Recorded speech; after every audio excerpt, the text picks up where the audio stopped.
Hello, everyone. Thank you for joining. We're just letting everyone join. Yes, happy Burns Night. We were just saying, festive and fun. Yes.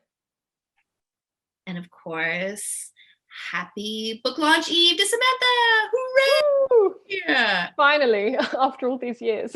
Oh, everyone was so prompt. I'm going to give it about another minute just for any stragglers.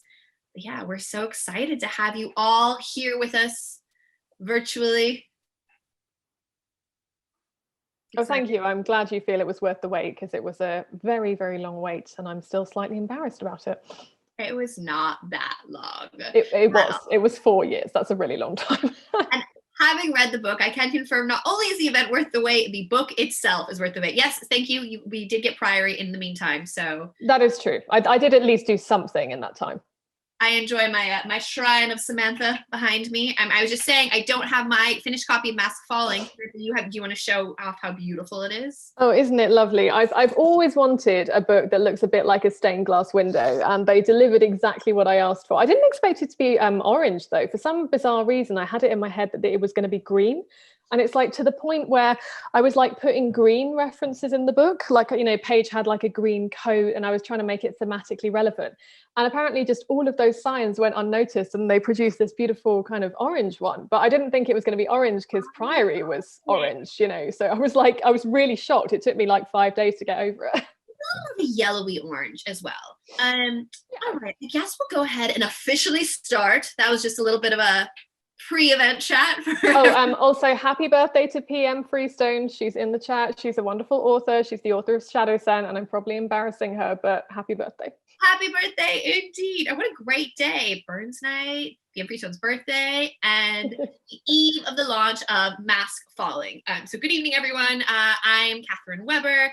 I'm an author and a big fan and friend of Samantha, and it is my absolute pleasure to be introducing Samantha Shannon tonight, again on the eve of her brand new book in the Bone Season series, The Mask Falling. Samantha is a New York Times and internationally best-selling author, and this is her 5th novel, right? I'm not missing a book? Yes, not including the novellas, yes. Not including the novellas and short stories. And I think it is the best one yet in the Bone Season series. To let everyone know how tonight's going to go, I'm going to chat to Samantha for about 40 minutes, and then I'm going to open it up to questions from the audience. If you have any official questions, put those in the Q&A box, please. And I think we should have no spoilers in either the chat or the Q&A box. And we will also be keeping the chat as spoiler-free as possible. So yay, I know we can't see you, but everyone cheer for Samantha. Hooray! And don't forget, have you introduced yourself? Have you talked about your books? I said I'm Katherine Weber and I'm an author, but we will, and I write middle grade, one about dragons. Any fans of Priory with children, you may like Dragon Mountain. You will like it. But tonight we are all to talk about The Mask Falling. But thank you, Samantha. So to get us started, it would be wonderful for anyone who maybe needs a little bit of a refresher, just short, about where we are at the start of The Mask Falling. What mental headspace should we be in? Quite a dark one. Well, okay, yeah. So I assume that most people who are in the chat have probably read at least some of the series, but essentially we are in the year 2060 now. The story started in the year 2059, and of course the main character Paige has been through a lot of stuff. She has been taken to a prison city. She has escaped from the prison city. She's gone and become she's become the queen of the clairvoyant underworld. And she has most recently destroyed this piece of technology called Sen Shield, which was being used to hunt clairvoyant people. And doing this has really cost her, mentally, physically. She was tortured, and she had to give herself up to the Scion government in order to get there. I know. I was like, what are you laughing at? I've been through so much. You're like, so I like how being tortured is just like a tick box, and like it's like in the life of Paige. She goes through a lot. It would be like, was torture between, anyway, as you were. Yes, no, she has been through an awful lot. I feel terrible sometimes. There's such a list of things I've done to the poor girl. But yeah, no, she's been through this very traumatic experience. And if you've read the Dawn Chorus, which is the novella that comes between the song rising and the mask falling, I kind of expanded on where Paige is mentally and physically, and what she's going through emotionally. So she's not in a great place. She's been through a very massive trauma, and now she's basically resting for about 2 weeks when we start off the story, because she's just so, there has to be a point where she just has a rest, because she just can't carry on at this point. So she's just recovering from what she's been through, and she and Warden, who are now together for alone together for the first time since the first book, they are waiting for contact from this mysterious spy program called the Domino program. So that's where they're at. They're basically just sitting around waiting at the beginning of the book. Yes, and then it's very cozy and they just stay happy the entire book. That's it. No trauma to either of them. Yeah, that's what we like to think. No, it's so, like I said, I think it's definitely my favorite out of the Bone season books so far. I think it's clear how much you've grown as a writer. I think how much the characters really comes through. And to me, this one, you bring in so many different elements. You have all the things that I think your readers of the Bone season series are gonna love, that they've come to expect from you, with the clairvoyance and all the different levels. But then there's also this whole new secret spy agency, as you were mentioning, that kind of brings in this new exciting element. Just when you didn't think the books could get any more exciting, I just love how it really elevates the entire thing. And of course, we have to talk about the setting in Paris. Okay, so let's think. So the first, so we've been in Oxford, London, Manchester, we went to Edinburgh too, right? We did, yeah. Edinburgh, and now Paris in Paris. Why Paris? Did you know that this fourth book was going to be set in Paris? You're clearly gradually expanding the world. Was Paris just the next obvious step, or tell us? Yes, so I always knew there was going to be a Parisian Bone season book, like pretty much right since the beginning. Obviously, when I came up with the series, I was living in London and studying in Oxford, so those were the two cities that I was most drawn to. Later, I wanted to show more of the UK, because I find that often when there's books about the UK, about Britain, it's very much focused on London, and I was aware that I'd done that.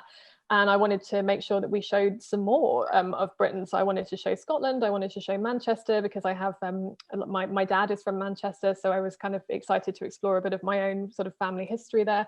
And yeah, so Paris is the city I probably know best after those two. I've never lived there, but I've been there enough times that I have a pretty good sense of it. And it just felt like a Bone season city. It felt like somewhere that it's got this amazing history. It's got, these catacombs. It's just incredibly rich and exciting. And there's so much sort of dark places in it to explore.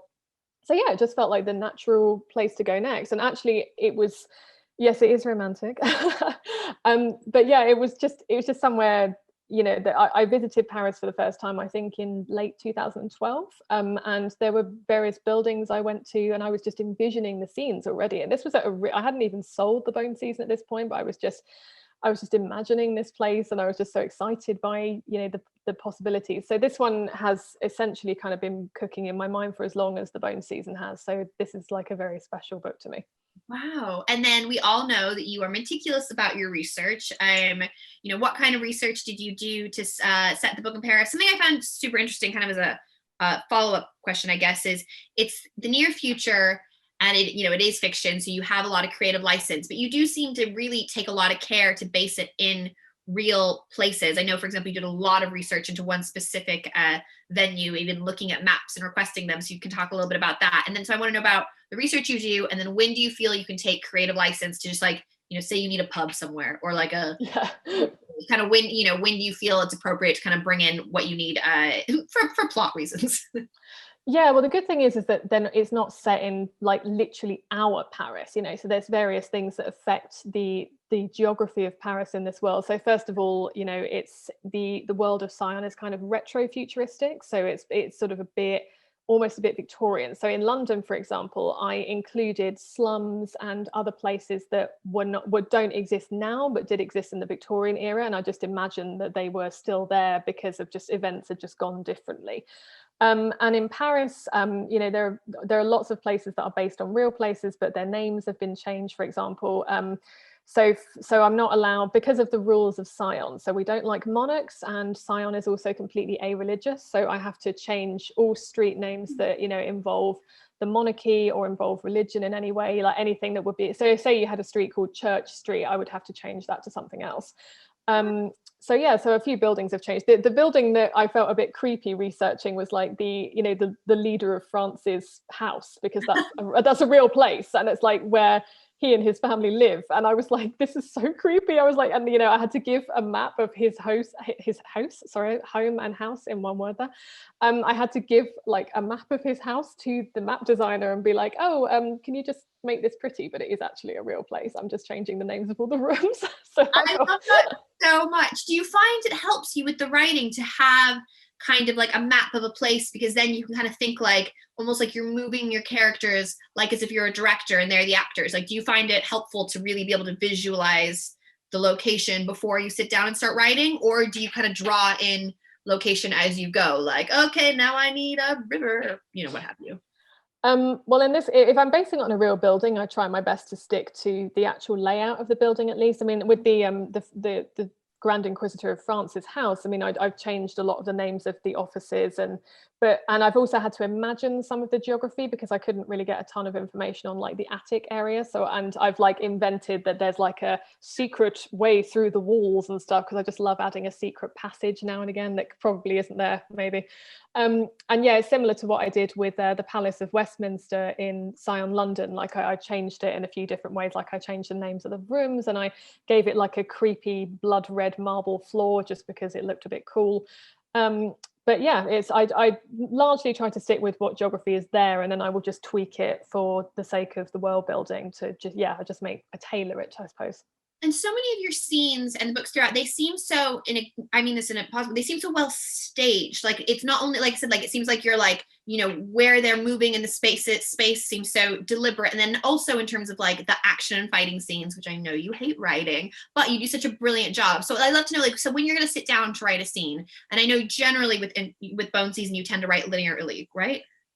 Yes, I sort of have to, in a way, because I don't know, I find that if I skip ahead, I kind of use up all the scenes that I most want to write. And then I enjoy the whole writing process except the action scenes, but it's kind of a bit sad for me if I get all of the most exciting scenes like out of the way and then I just have to write the rest. So I try to be very strict with myself about writing it in a linear way, chronologically.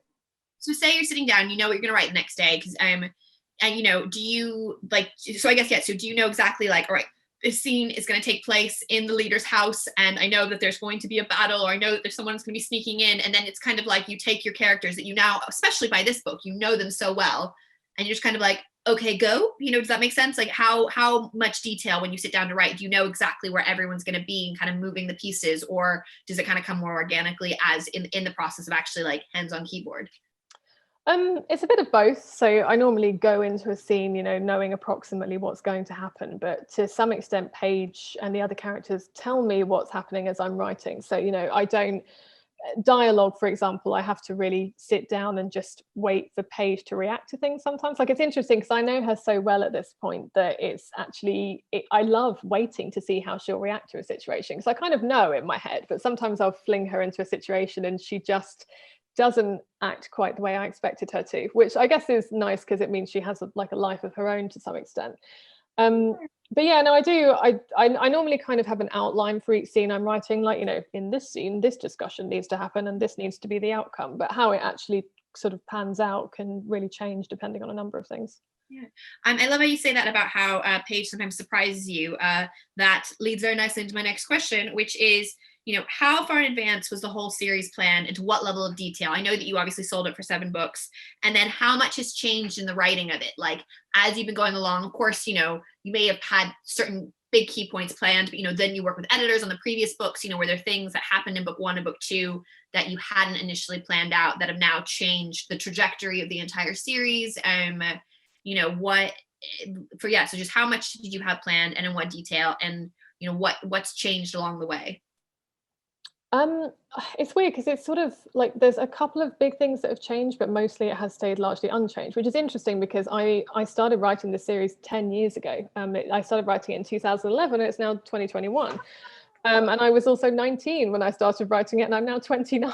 So it's like a huge gap. And I mean, there's a couple of slightly zanier ideas I have that got cut. Like, I actually didn't realize, but when I looked at a synopsis that I originally sent to my agent like years and years ago, like back in 2012 when I submitted the book, and I didn't actually realize, but book 6, there was supposed to be this like pregnancy plot line that I'd entirely forgotten about. Like, I was like, because it was like, a kind of Renesmee, like, oh, they've had a immortal child together kind of thing, which is really not the kind of thing that I would write now, strangely. Like, it's just not in my approach to the series at all, and I'd like completely forgotten that was a thing.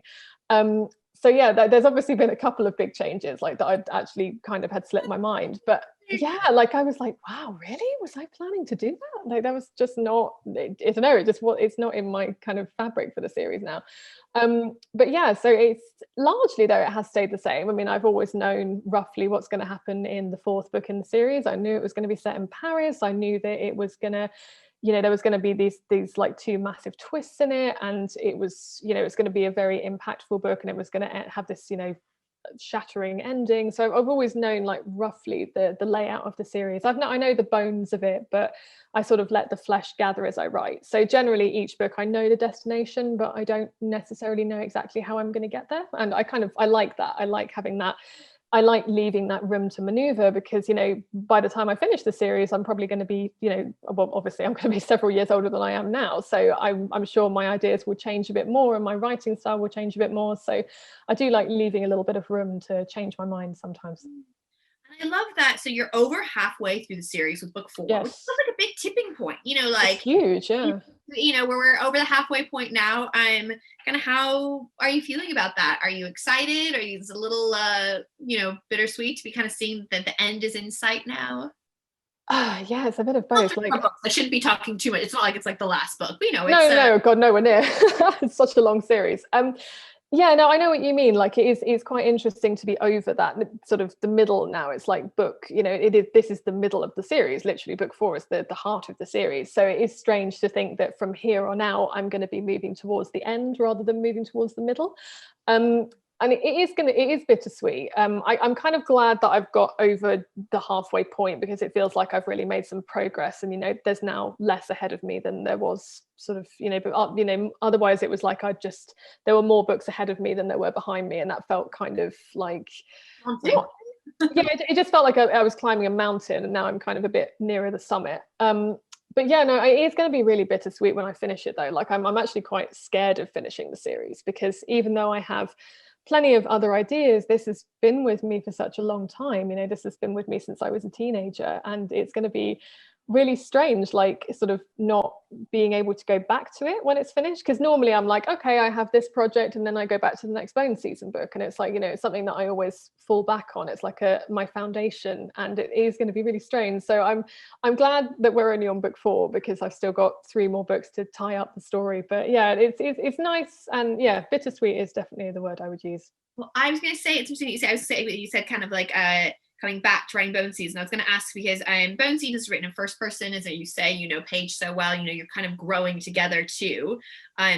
Priory of the Orange Tree, your excellent epic fantasy with sapphic love story and about dragons and amazingness. It's got 4 different people, 4 different narrators, and it's in third person kind of. Yes. Which do you find easier to inhabit? And then kind of like, is Paige more like coming home? Like, do you feel, or kind of talk a little bit about the difference between writing first person and specifically Paige versus, with Priory, where you're going lots of different voices, and third person? Yeah, it's interesting, because I remember, like, I've always written in third. Like, when I was a teenager, I wrote in third. I wrote the terrible novel I wrote before the Bone Season was written in limited third person perspective, and it was just that is my natural writing mode. I think. Novel, but did you not recycle Warden from that novel? A version of Warden? I'll talk about that in a minute. But it's a bad story. But yeah, it was. It was written in third, and I always wrote in third, and so it was a real surprise to me when I came up with the image of Paige for the first time, and this sentence just sprung into my head. I like to imagine there were more of us in the beginning, and I was like, who's I? Like, what is this I voice? I've never had an I in my head before, and it was strange. So she really took me by surprise. And so far, she's the only first person voice I've ever written or particularly wanted to write. And it's weird because I've always been a bit nervous about trying to write more than one first person voice. And I actually really admire authors who can do it and who try to do it, because it's very difficult to distinguish one I voice from another. Like it's to me, it is a real talent to be able to do that. You know, to have the reader open the page and always know whose head they're in. That's not an easy thing. So yeah, at the moment, she's my first and only first person voice. I did appreciate going back to third with Priory for a while, because it felt, because I was returning to my roots for a bit, it felt like I was getting more back in touch with my descriptive side. And Paige is a wonderful person, but she's not the kind of person who would wax lyrical on a sunset. She's fairly, to the point. Well, she's, the girl's always on the run. She's got people chasing her. She's always got to save the day. Like, she's not going to stop and smell the roses. But, maybe she should sometimes for her own, mental health. But no, it makes sense that, it would be jarring narratively to have her, like you say, stopping and like describing the moon. Great. Yeah, no, she's quite blunt. I mean, I try to sort of introduce a lyricism to the way she describes things, but she is a pretty blunt person. I mean, she always makes fun of Warden when he uses like big fancy words. So she's quite down to earth about that kind of thing. But strangely, after I wrote Priory, I felt as if I was able to bring more lyricism and colour into Paige's voice without it feeling artificial. Like, admittedly, there is a word that she uses in the book that I had to make her drunk in order to justify her using it, because it just isn't. It's else when, which I don't think is actually a word, but it felt like the right word, so I did get her to use it. What in the context, what does it mean when she uses it? Well, elsewhere, I was like, well, when you say elsewhere, you mean somewhere else. So it makes sense that if you say elsewhere, you mean another time, right? And I don't think it's really a word, but I think it should be a word. Yeah, that's a great word. But you know what? Shakespeare just made up words all the time when he needed them to. So I feel like there's no reason why you, Samantha Shannon, cannot do. All right, everyone, else when, we're going to make it.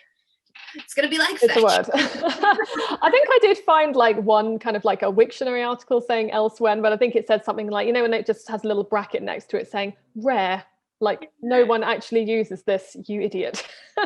But yeah, I managed to unlock a deeper sort of ring to Paige's voice, I suppose. I just managed to make her sound a bit more descriptive without it compromising her voice, which I suppose is nice. It sounds like she's matured a little bit, perhaps. Yeah, and the descriptions are always exceptional in Bone Season. That's not. It's just so interesting that it is a slightly different style. I think that Priory is slightly just like a little bit more, I guess, poetic. But obviously, yes. There's still so Bone Season is so immersive, and I think that also is partly from a first person perspective.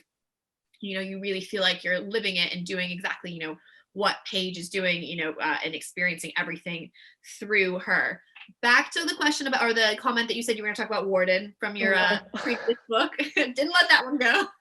Okay, so here's the story if you haven't heard it. I wrote a novel called Aurora when I was about 15. I think I worked on it for between 2 and 3 years. I don't fully remember. I tried to get it published and nobody wanted to publish it because it wasn't very good.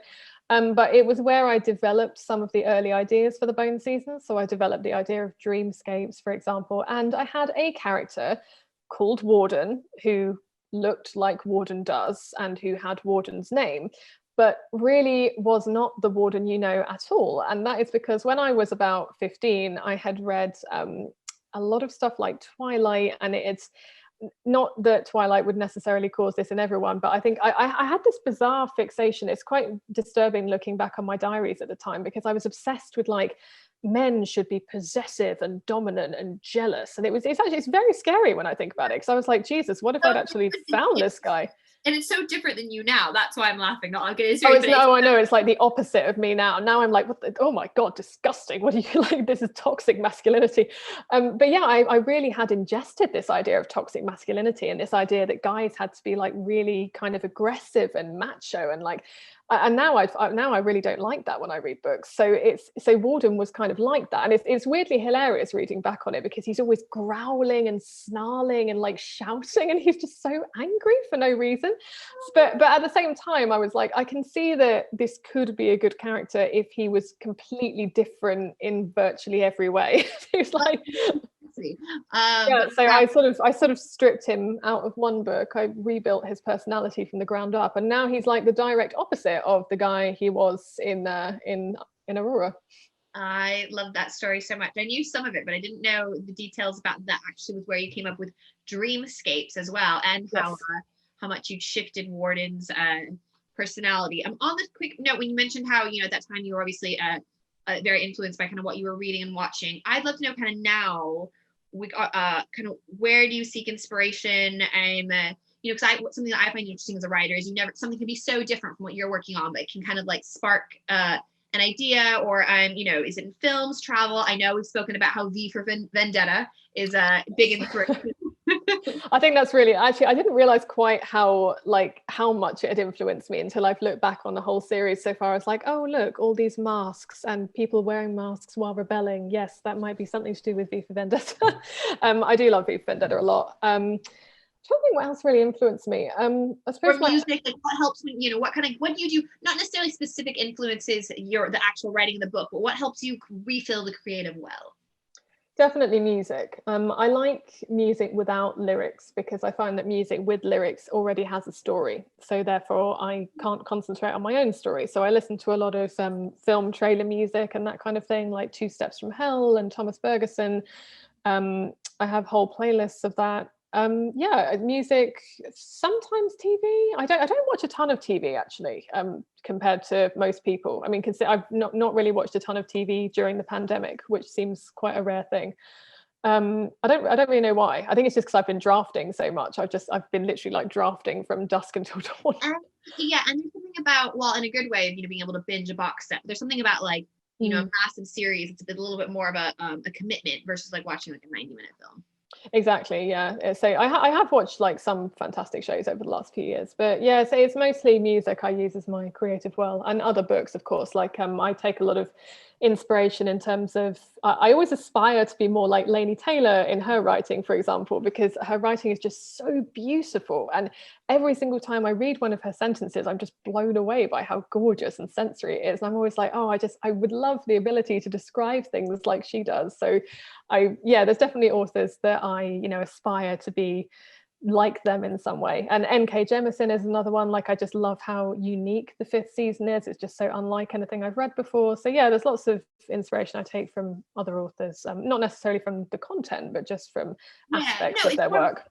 Yeah, like more of a kind of vibes and a feeling, and being like, oh, this is something that I would like to be able to evoke. And well, I'm sure there are many people, myself included, who are inspired by your books and inspired by Bone Season and Priory. What book that you've written so far, in both, okay, I'm gonna two-part question. In Bone Season series, like I said, we're over the halfway point. What book are you most excited about out of all 7, and have you written it already, or is there one that you're like so excited about? And then I guess I'll do a tie-in question about outside of Bone Season books, kind of what you're most excited about. But first, Bone Season.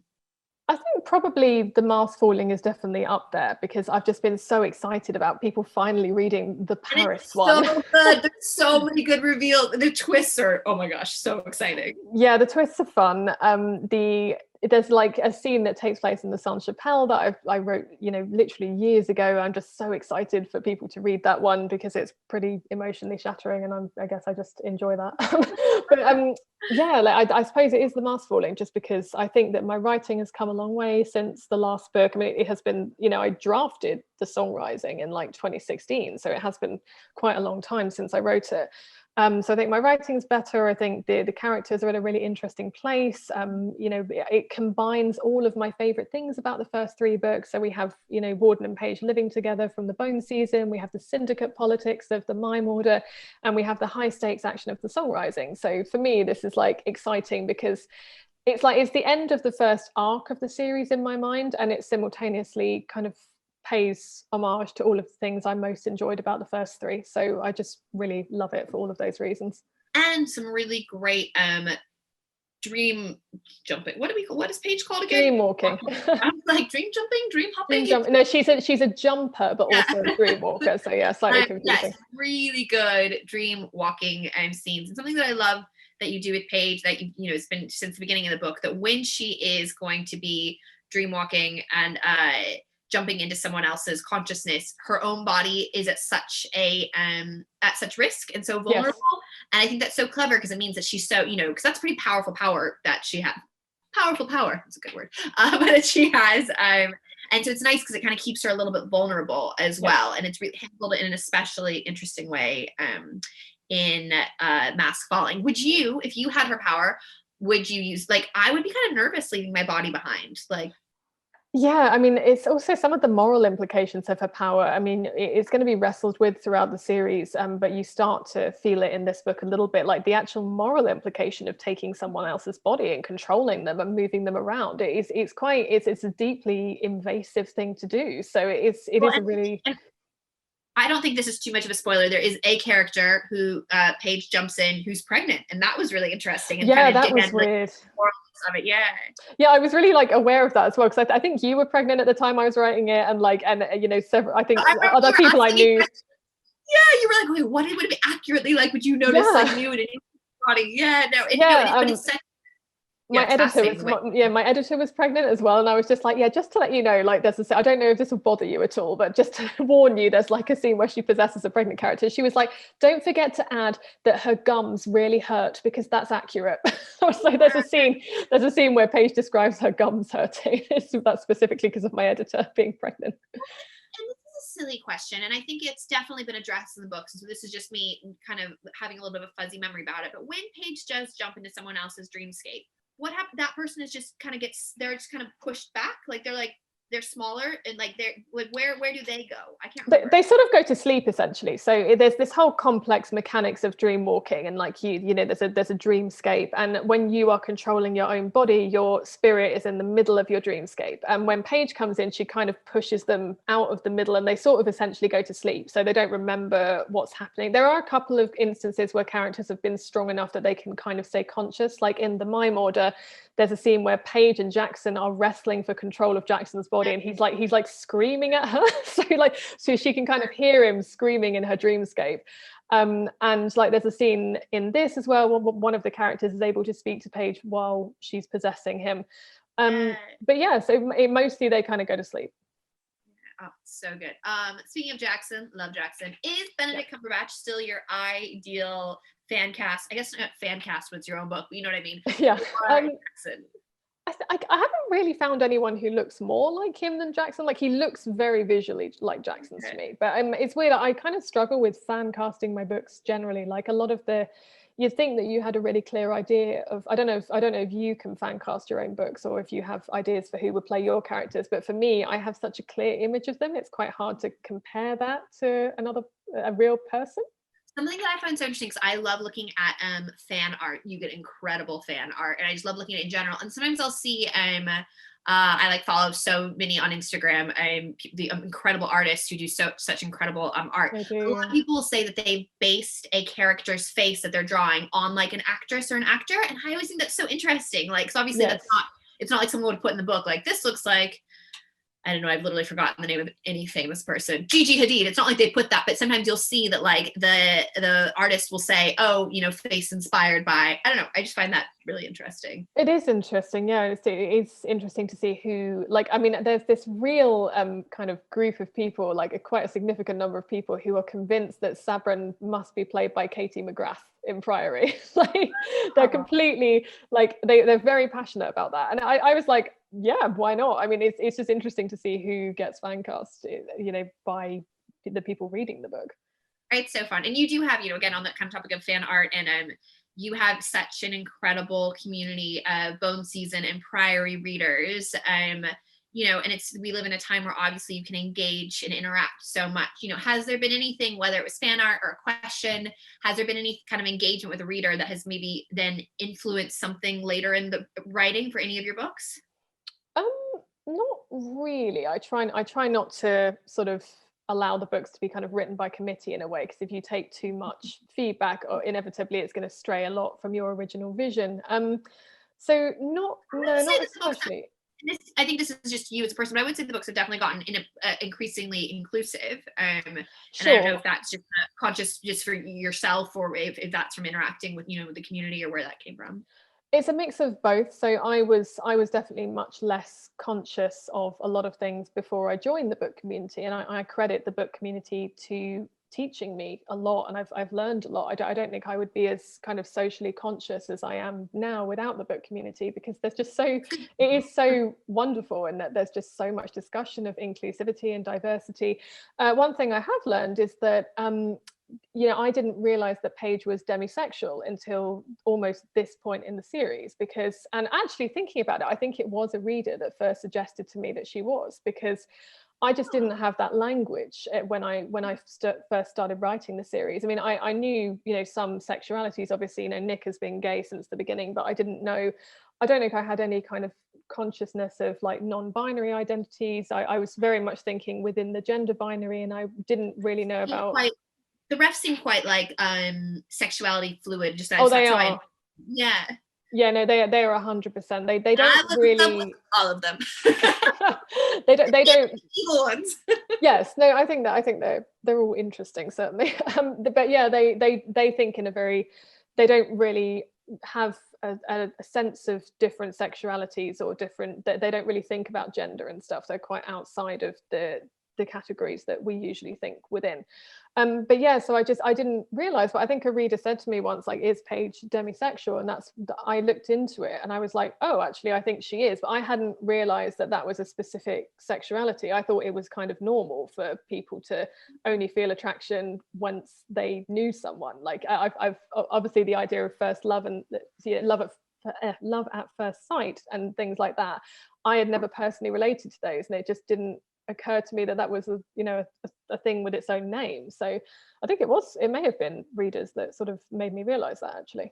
Oh, that's it. That's, like I said, it's an incredibly exciting time to being an author, to kind of have that kind of engagement. But I think you're right that it is important to, there's one author and you already worked with an editor as well. So kind of to keep it true to your own vision. And you've been an author for basically all of your adult life, which is a pretty incredible thing. What has surprised you the most about being an author, and what has been the best bit?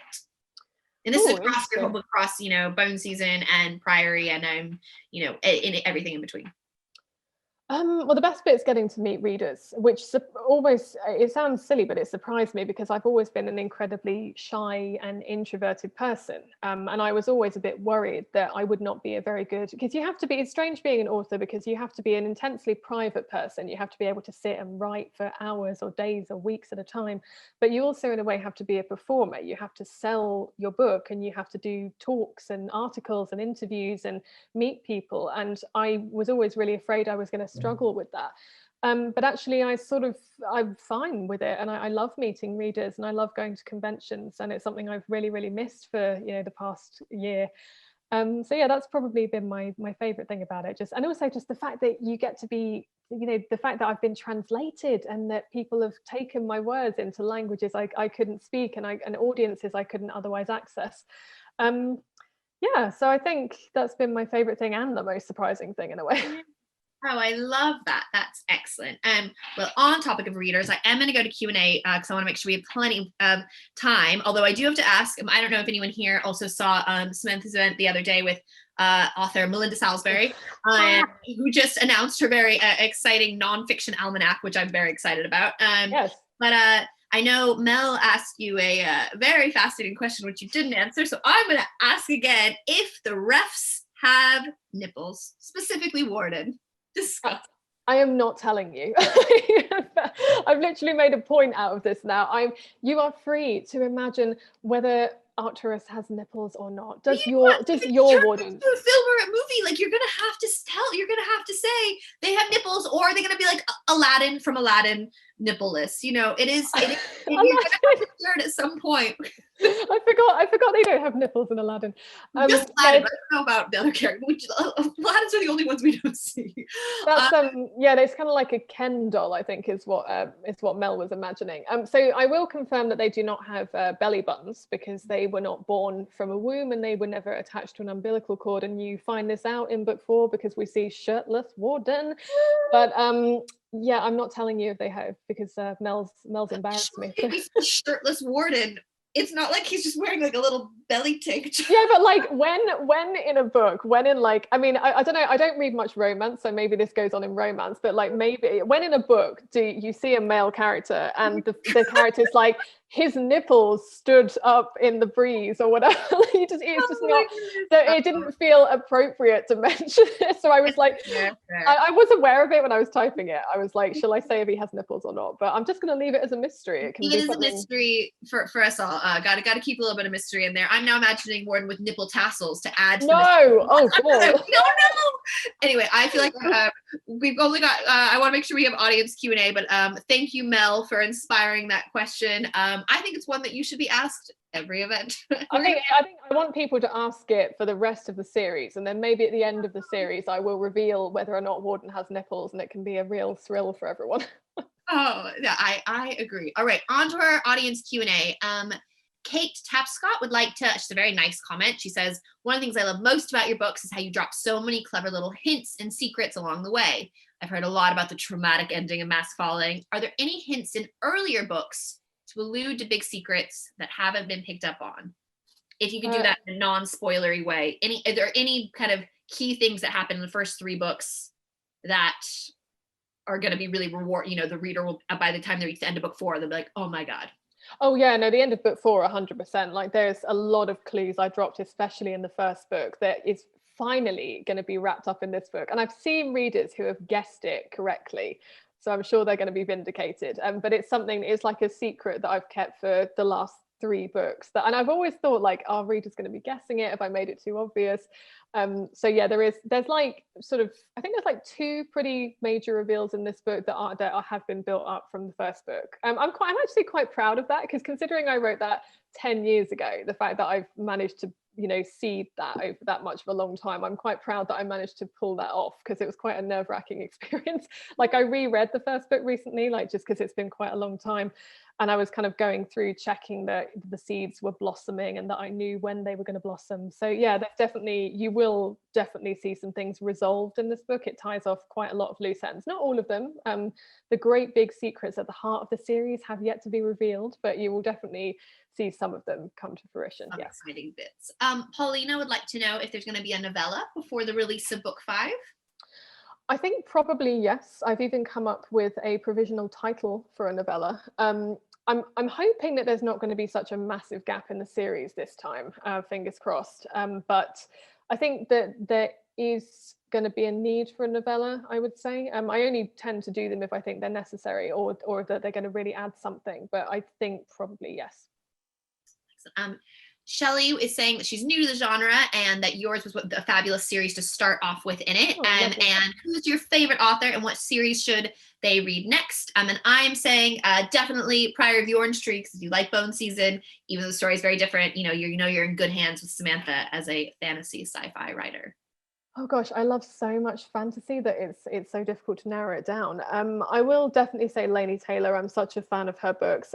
Daughter of Smoke and Bone and Strange the Dreamer. They are just so magnificent, so unique, so interesting. And I think if for people who like your books, I think even though they're so different, I think Strange the Dreamer sits more nicely with your books, sits alongside your books nicer than I'm a Daughter of Smoke and Bone, as much as I love Daughter of Smoke and Bone. So yeah, I agree that would be a great one. Yeah, no, Strange to Dream read, like, yeah, there is quite a lot of overlapping themes in the 2 books actually. So that's definitely a good one to go for. No, I want to do an event with you and Laini. All right, putting that out. I am actually doing an event with Laini on the 1st of February, interestingly. I want to ask you both questions. All right, yeah, we need to make that happen. I'm just trying to think of one more. There's so many I love. I love Empire of Sand by Tasha Suri. It's got this beautiful magic system that's based on dreams and dance, and it's just so unlike anything I've ever read before. It's quite a nice kind of slow burn romance. It's a lot of things I love. And I also just love Tasha, and I can't wait to read her next book, The Jasmine Throne, which I actually have. I'm very excited.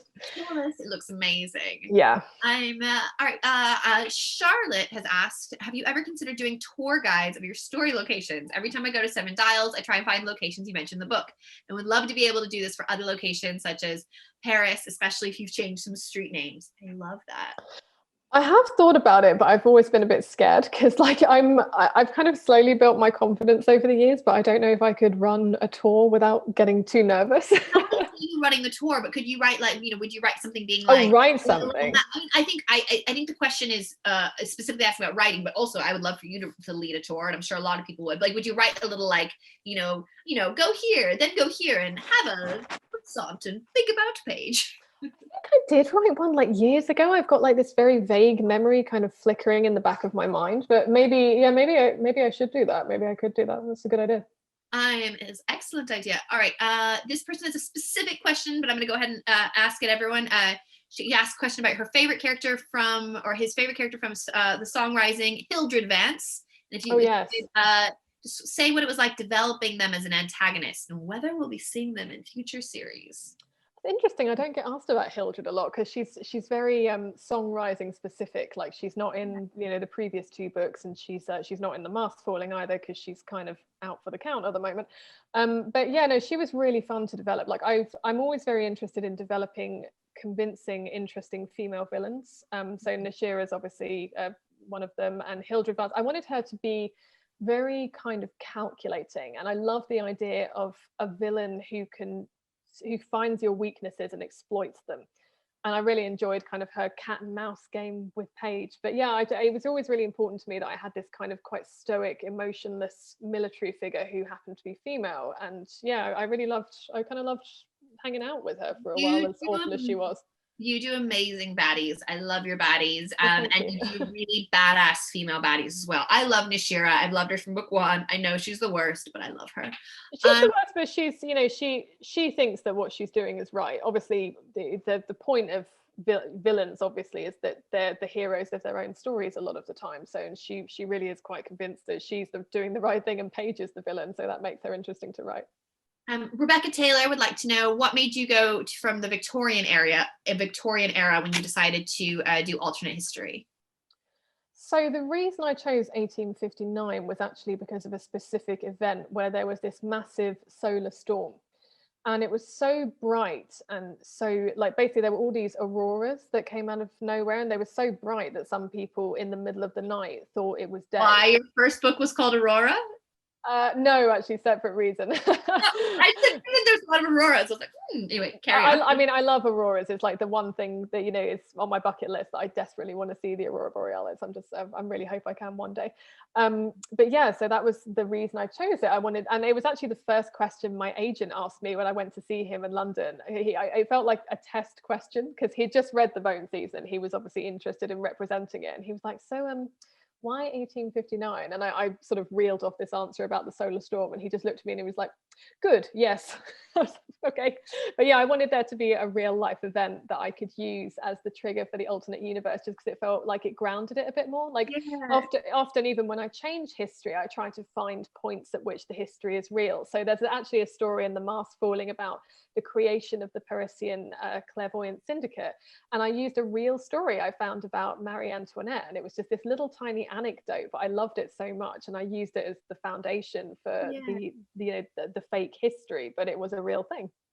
So, and like you say, that grounds it so well. I'm just endlessly impressed and in awe of your brain and how all of the bits that you have I feel like anything that we're seeing on the page, you could almost peel back and there would just be so much behind it for all of the decisions and everything that goes into it. And it makes for such a satisfying reading experience. Thank you.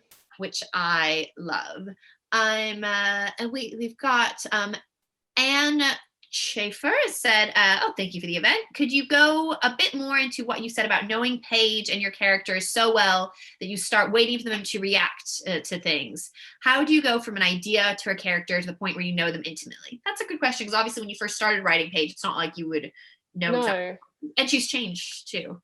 She has, and also I think you do get to know a character, and you don't know them at the beginning. I kind of call it taking them out for coffee at the beginning. Like, you're sort of awkwardly doing small talk with them, like you're on a date. Like, you don't quite know who this person is, and you're trying to work it out. And I can see that Paige in the first book is quite different to the person she is now. I mean, she used to use exclamation marks in her internal monologue.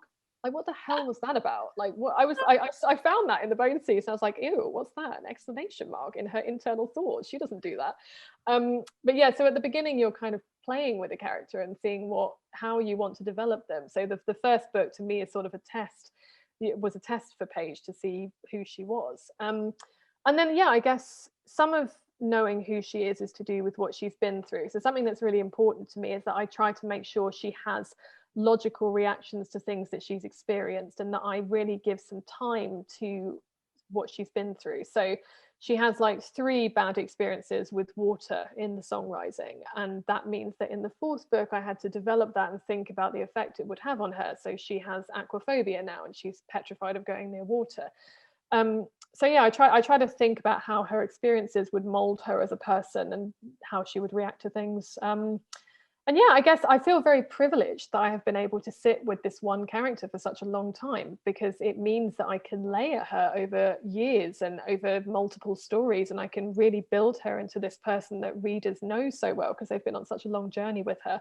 So yeah, I feel really privileged that I've been able to write this series, and just, you know, I've been able to grow up with Paige, which is such a lovely feeling. You know, I hope that as my writing gets stronger, it feels like her voice and her character are naturally maturing, and I think that's just a really lovely thing to have done. No, it's really special, and it comes through really strongly. And I do think, you know, just kind of as a follow-up to that, if Anne or anyone watching is also a writer, you know, like you said, you know, just I feel like you get to know your characters, the more you write them, the better you Yes. get. So that's such a you know, a testament to your skill as a writer, and Paige is an excellent character as well. Thank you. Then Gabby would like to know, do you feel more pressure writing the latter half of the series now that the end is coming closer and the stakes are higher than even before? Yes, the main pressure is trying to bring all of the seeds and all of the plot threads into kind of, you know, the perfect conclusion, which is really scary, because if readers make it to the end of the series, they're going to have, I mean, some people have been following me right since the beginning. So like, you know, when the deal was first announced in 2012, and you have to make sure that the ending is going to satisfy those people, which is absolutely terrifying. So yeah, I am really scared. I'm nervous about that. I'm excited, because I'm excited to finally reveal the big secrets and to, you know, really show you. Because I remember when I first announced the series, and people were like, "Oh, why would this be 7 books? You know, it's too long. Like, why? You know, how is she going to develop this concept over 7 books?" And I've always been absolutely confident. I need 7 books to tell the story, and I'm going to show you why. I'm going to prove to you why I need that many books. And I feel that in the last 3 particularly, I hope that the mask falling is the one where people are like, oh, I get it now, I see the scope. Yeah. I see the scope that she's going for. And I do get why people were skeptical, because the whole point of the Bone season for me was that a dystopia is normally quite a small thing. Like, you know, you get like a maximum of 3 books normally in a dystopian series, and often that's because it's focused on just one city or one country or one sort of small community. So Divergent's a good example. It is primarily set in Chicago, right? But then I was trying to combine it with the scope of an epic fantasy. And I can see why people would have been slightly skeptical about that, because they'd be like, well, how is she going to draw this beyond 2 or 3 books? But this is the one where I want people to be like, now I understand what she was trying to do. And I really, really hope that if they take one thing away from this book, it's that. Yeah, I think they absolutely will. All right, I love an anonymous attendee has asked, you've called the Bone season a prison break, the Mime Order a murder mystery. Oh wait, hold on, I'm reading that incorrectly, in the wrong tone. All right, you've called the Bone season a prison break, the Mime Order a murder mystery, and the Song Rising a heist. How would you describe The Mask Falling? It's like a political thriller / espionage novel. So it's I think when I've spoken about that before, I've been saying that I want each book to be a slightly different genre. And that's another way that I'm trying to, I don't want it just to be the same story every time. Like, in order to engage readers across a really long series, I want them to never know exactly what they're getting with each book. And I also think that I don't think you can predict what I'm going to be doing with the last 3 books. I really try to make the series unpredictable. I don't want people to have any idea what's coming in the next book. So that's how I do it. I try to make each one a different genre. So yeah, this one is like, it's definitely more that Paige is moving the action from the underworld more onto the political stage. Like, she's more dealing with like politicians. So there's obviously still underworld action, but she's ramping up the stakes a little bit.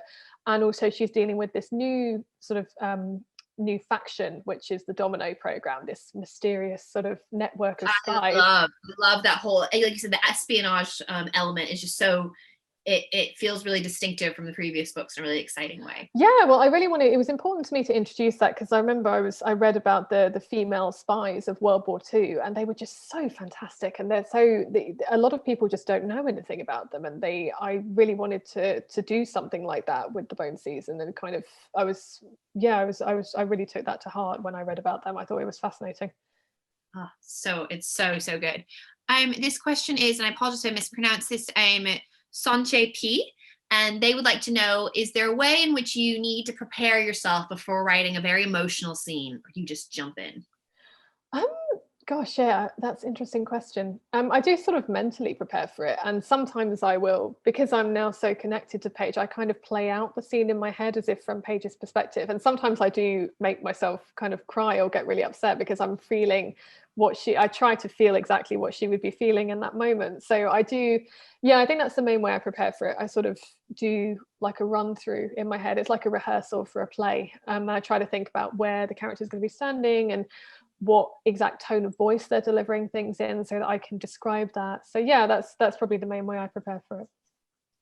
And then, there's so many excellent, I love this question. It's about research, which I know you loved from an anonymous attendee. How do you approach the research for setting, clothing, finer details? And how do you know when to stop? Do you write a list of all the things that you want to find out, which is interesting, or do you kind of allow one thing to lead to another, kind of pull and find ideas as they come?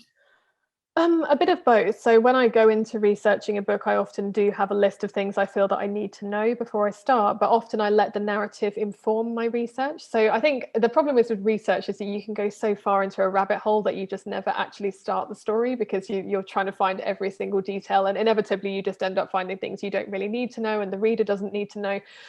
So for example, a good example is the Priory of the Orange Tree. When I was writing this particular scene and I was describing a character's clothes, and I was like, what kind of hat would she be wearing? And I wanted to do hats from this very specific place in this very specific time period. So I had this ridiculous 3-day research spree when I was just looking for what kind of hat would be worn at this particular time. And eventually I found it was otter fur.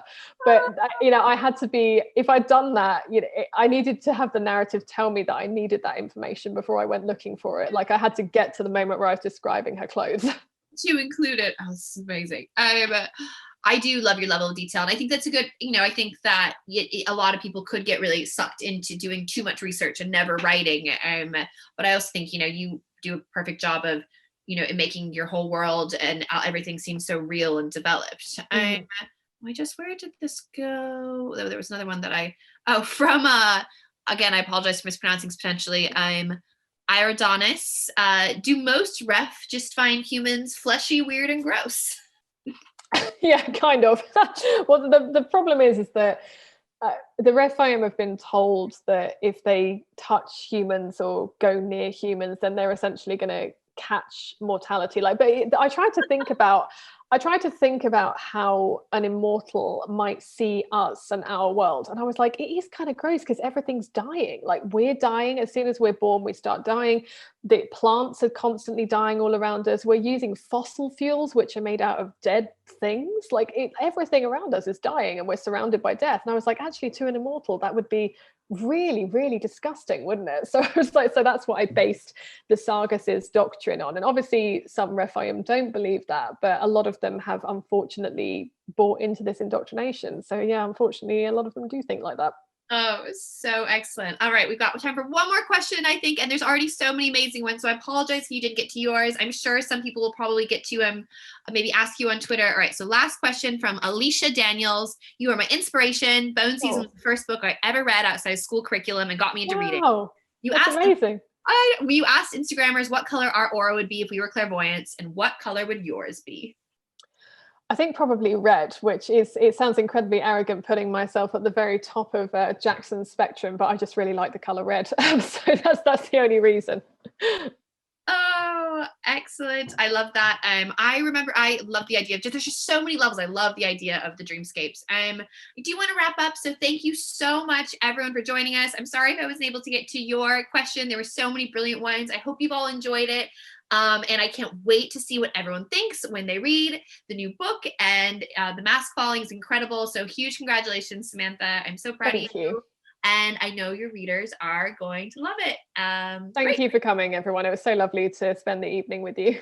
And huge thank you as well to Chimera Festival for hosting. And this is a teaser event held outside of season, but their main festival is in June. So it's great. I've been to Chimera before. I really enjoyed it. And now you are the teaser to get everyone excited. I'm the advert. Yeah. So much pressure. Well, congratulations again, and bravo, mask falling, and stay safe, and see everyone soon, virtually or maybe in real life. Bye everyone.